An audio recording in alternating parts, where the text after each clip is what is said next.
Police যখন লন্ডনে বের হয়ে আসে তখন আত্মায় শান্তি আসে যে এই পুলিশ আসছে, অর্থাৎ প্রতিটি মানুষ ভাবে আমাদের সেফ গার্ড আসছে।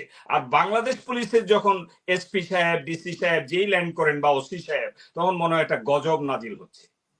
আমি সবার প্রতি বলছি না, আমার বক্তব্য হলো পুলিশের প্রতি পাবলিকের পারসেপশন হলো যে এরা হলো চোর, এরা হলো ঘুষখোর। দেশনেত্রী বেগম খালেদা জিয়া সবসময় বলে আসছেন, আমি পাশে থেকে শুনেছি, তিনি প্রকাশ্যে বলেছেন এবং কিচেন ক্যাবিনেটে বলেছেন, ওকে পোস্টে দাও, ওকে পোস্টে দাও, ওকে পোস্টে দাও। সে পোস্টে পোস্টে পোস্টে পোস্টে সে সারা জাতিকে দুর্গন্ধময় করেছে, তার দলকে পচিয়ে সে বঙ্গোপসাগরে ডুবিয়ে গেছে। পচা মহারানীর নেতৃত্বে এই দলটাও ডুবে গেছে এখন। অর্থাৎ আওয়ামী লীগ এখন একটা নিষিদ্ধ দলের মতো, একটা নিষিদ্ধ দলের মতো, অর্থাৎ নিষিদ্ধ এটি। এখন কেউ আর পরিচয় দেয় না। কোথায় মন্ত্রী, কোথায় এমপি, কোথায় লেসপেন্সার, কোথায় থানা নেতা, কোথায় ইউনিয়ন নেতা, সব পালিয়েছে, সব জাফর ইকবালের মতো গর্তে লুকিয়ে গেছে।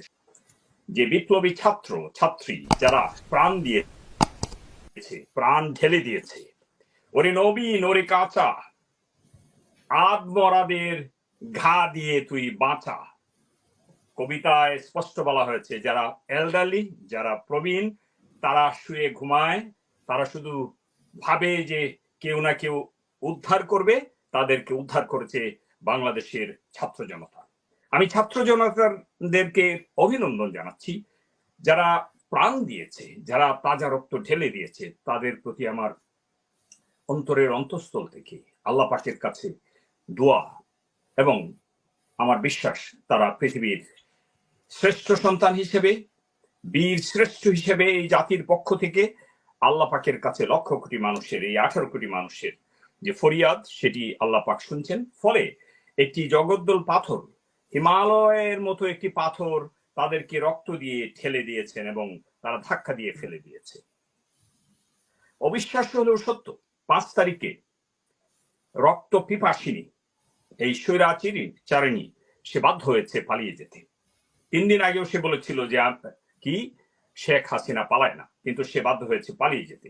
যারা লেসপেন্সার, যারা আইনি প্রক্রিয়ায়, প্রশাসনে, এমনকি গোয়েন্দা সংস্থায়, এমনকি সশস্ত্র বাহিনীতে, army, navy, air force, police, coast guard, BGB, সোয়া, যাই বলেন, সবখানে লেসপেন্সার আছে।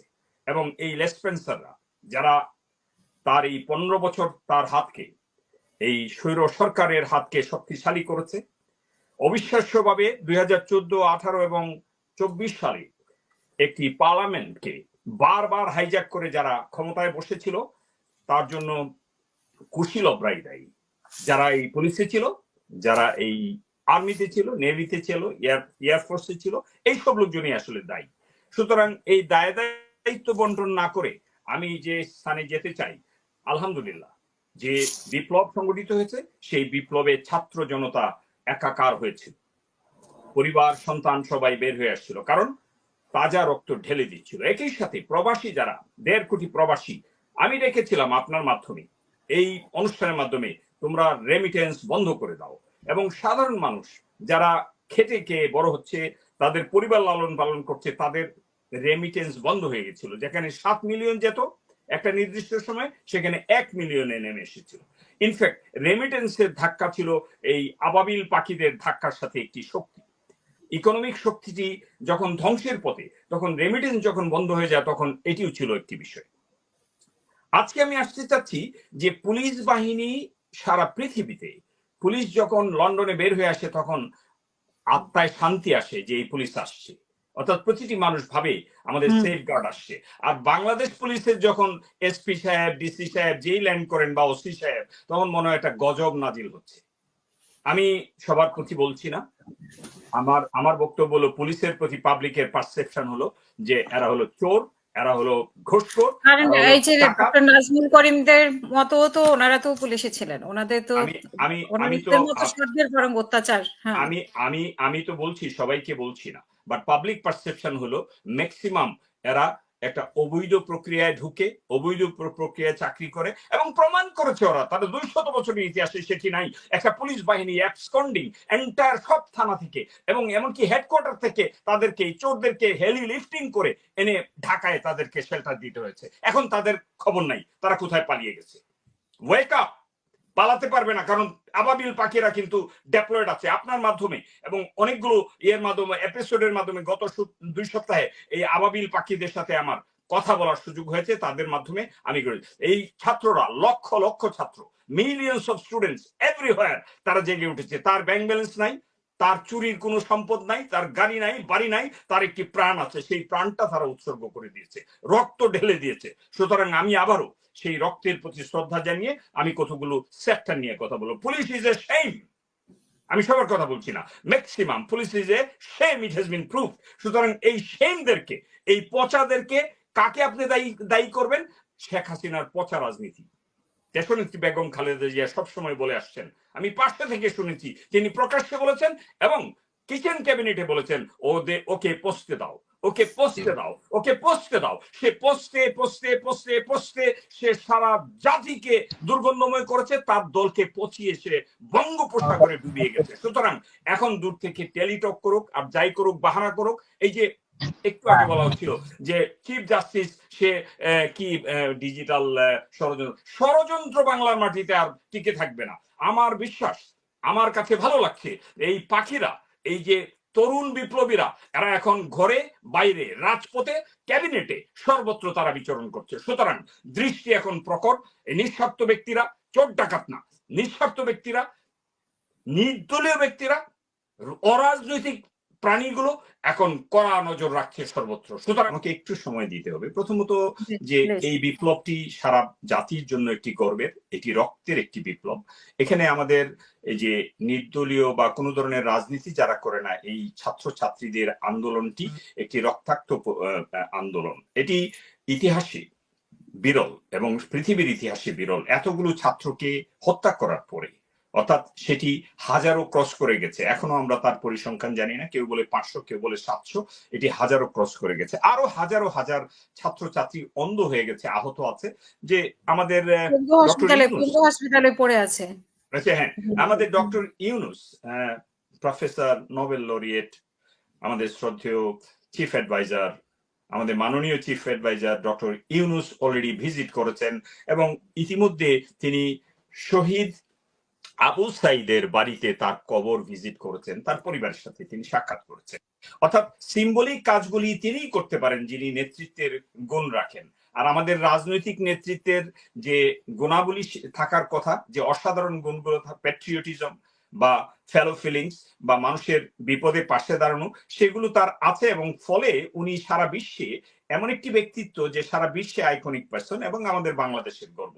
আরো দুঃখজনক হলো যে তাকে টেনে হেঁচড়ে দুঃখ দিয়ে, ব্যথা দিয়ে তাকে বিতর্কিত করে, তাকে তছনছ করে দিয়েছে এই স্বৈরাচারী, এই ডেভিল অফ দি ডেভিল, এই কি বলবো, শতাব্দীর শ্রেষ্ঠ শয়তান শেখ হাসিনা তাকে টেনে হেঁচড়ে, এটিও একটি আল্লাহ প্রদত্ত একটি পানিশমেন্ট তার। সুতরাং সে যখন দেখেছে যে আবাবিল পাখিরা, এই পাখিগুলো যখন তারা আত্মাহুতি দিচ্ছিল, যারা তার রক্ত ঢেলে দিচ্ছিল, তখন সকল গার্ডিয়ান নেমে আসছিল।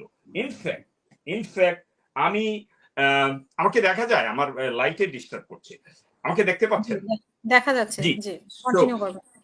জি, বিষয়টা হচ্ছে যে এমন একটি সময়ে তিনি গেলেন যখন বাংলাদেশ সেনাবাহিনী, বিশেষ করে সশস্ত্র বাহিনী, সেনাবাহিনী ঘুরে দাঁড়ালো। জেনারেল ওয়াকারুজ্জামান, জেনারেল ওয়াকার আমার 6 মাস পরে বাংলাদেশ মিলিটারি একাডেমিতে প্রবেশ করেছেন। আমি তার বিষয়ে এই টকশোতেই আমি বলেছিলাম 2 তারিখে যে general Waker, you must stand beside the people, beside the students. এবং আমি আজকে বলছি, জেনারেল ওয়াকার, আপনি ইউ আর ডুইং গুড। এখন পর্যন্ত জাতি আপনার দিকে তাকিয়ে আছে। জাতির শেষ ভরসার স্থল, আস্থাস্থল দেশপ্রেমিক সেনাবাহিনী। সেনাবাহিনী সর্বত্র বিচরণ করছে। এখন পুলিশের যে একটা ডিজাস্টার নেমে এসেছে, থানাগুলো খালি হয়ে গেছে, লজ্জাজনক পরিস্থিতিতে ঐতিহাসিকভাবে ব্যর্থ পুলিশ, এটারও কারণ হলো এই পচা রাজনীতি এবং শেখ হাসিনার পচা রাজনীতি। ম্যাডাম খালেদা জিয়া, দেশনেত্রী বেগম খালেদা জিয়া যা বলেছিলেন, ওকে পোস্টে দাও, ওকে পোস্টে দাও, ওকে পোস্টে দাও, পোস্টে সে মহা পচা হয়ে গেছে। এখন পুলিশও পচে গেছে। সুতরাং এই পুলিশকে ফিরিয়ে নিয়ে আসা, পুলিশকে রিকভারি সিস্টেমে নিয়ে আসা, এই কাজটা আমাদের করতে হবে। মনে রাখতে হবে আমাদের সন্তানরা যেভাবেই ডিরেল হয়েছে এটি পচা রাজনীতির, এই দুর্গন্ধময় রাজনীতির, এই এই যে ভারতের আশীর্বাদে প্রতিটি পার্লামেন্টে দখল করে নেওয়া, হাইজ্যাক করা পার্লামেন্টকে তারা আশীর্বাদ দিত। সকালে উঠে বলতো এটা ভালো একটা ইলেকশন। ডামি ইলেকশন বলেছে, ডামি ইলেকশন, তখনও বলে এটা ভালো ইলেকশন। সুতরাং ডেফিনেশন শুনতে হচ্ছে। এখন তো তারা দায়িত্ব নিতেও চাচ্ছে না, দায়িত্ব মানে সেই ব্যক্তির বা শেখ হাসিনা তো দায়িত্ব নিতেও তারা মানে মানে নিতে চাচ্ছে না, সরাসরি চেষ্টা করছে বিভিন্ন দেশের সাথে সংযোগ করতে, তা ওনাকে পাঠিয়ে দেওয়ার জন্য। গত 3 বছর আপনার যে ডেমোক্রেটিক সামিট যে হাইয়েস্ট, সেটাতে ডাকা হয় না তাকে। সে বেসিক্যালি সারা পৃথিবী থেকে বিচ্ছিন্ন। সারা পৃথিবীর মানুষ house of lords, house of কমন্সে গত 1 সপ্তাহে আমি 3 বার গিয়েছি। 3 বার আমি চিৎকার করেছি লর্ড এবং এমপিদের সামনে। আমাদের বাংলাদেশি বংশোদ্ভূত রূপা হক শুনে অবাক হয়েছে। আমি বলেছি সে শুধু হত্যাই করে নাই, সে পার্লামেন্ট হাইজ্যাক করেছে। আপনাদের যেমন ওয়েস্টমিনিস্টার পার্লামেন্ট, এরকম পার্লামেন্টটাকে 3 বার হাইজ্যাক করেছে। And she was declared as a wrong headed in 96 and আমি ডিক্লেয়ার করেছি হাউস অফ লর্ডসে এবং হাউস অফ কমন্সে যে শি ইজ এ সাইকোপ্যাথ। তখন রূপা হক নড়ে উঠছে যে কয় কি, আসলে শি ইজ এ সাইকোপ্যাথ। যার হাত হাজারো ছাত্রের রক্তে রঞ্জিত। গত 17টি বছর যে stakeholder, brigade stakeholder, হাজার না লাখো নেতাকর্মী নিষ্পেষিত হয়েছে, আত্মাহুতি দিয়েছে, সেটির নাম হলো বিএনপি। আর বিএনপি গত 22 এবং 23-এ কোটি কোটি মানুষকে মোবিলাইজ করেছে। 28 অক্টোবরে তাদের উপর যে নির্যাতন হলো সারা পৃথিবী দেখেছে। আপনার কি মনে হয় পৃথিবী জানে না? এক পিটার হাস সারা পৃথিবীকে জানিয়েছে দেখো কিভাবে নির্যাতন হয়। 30,000 বিএনপি নেতাকর্মীকে তারা বন্দী করলো। তারপরে তারা বললো একটা নির্বাচন। প্রায় 1500 নেতা কর্মীকে 2 বছর, 3 বছর, 7 বছর একটা ক্যাঙ্গারো কোর্ট বসিয়ে এই প্রধান বিচারপতির নেতৃত্বে তারা জেল জুলুম দিল। অর্থাৎ আইনি প্রক্রিয়া, আইন কানুন রক্ষাকারী বাহিনী, আর্মি, নেভি, এয়ারফোর্স, পুলিশ সবগুলোকে পচিয়ে দিয়েছে এই পচা মহারানী। সুতরাং পচা মহারানীর নেতৃত্বে এই দলটাও ডুবে গেছে এখন। অর্থাৎ আওয়ামী লীগ এখন একটা নিষিদ্ধ দলের মতো, অর্থাৎ নিষিদ্ধ এটি। এখন কেউ আর পরিচয় দেয় না। কোথায় মন্ত্রী, কোথায় এমপি, কোথায় লেসপেন্সার, কোথায় থানা নেতা, কোথায় ইউনিয়ন নেতা, সব পালিয়েছে, সব জাফর ইকবালের মতো গর্তে লুকিয়ে গেছে। সুতরাং আমার বক্তব্য হলো যে এই মুহূর্তে আল্লাহ প্রদত্ত, এই মুহূর্তে আমি শেষ করছি, আমাকে 1 মিনিট দিতে হবে, ডিসরাপশন হয়েছে মাঝখানে আমি। সো এই মুহূর্তে একটা রিফর্ম করার জন্য যোগ্যতম ব্যক্তি অর্থাৎ ডক্টর মোহাম্মদ ইউনূস যে টিম নিয়ে কাজ করছে, সেই টিমকে বা ডক্টর ইউনূসের ব্যর্থতা, সার্থকতা পোস্টমর্টম করার সময় না। এখন প্রতিটা ব্যক্তিকে তাদেরকে সহযোগিতা করতে হবে।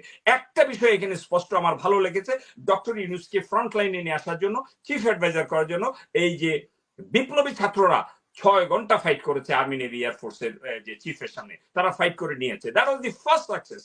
এই বিপ্লবের পরে প্রথম সাকসেস এটি। আর বাকি যারা এসেছে তারা কাজ করবে, তাদেরকে সহযোগিতা করতে হবে।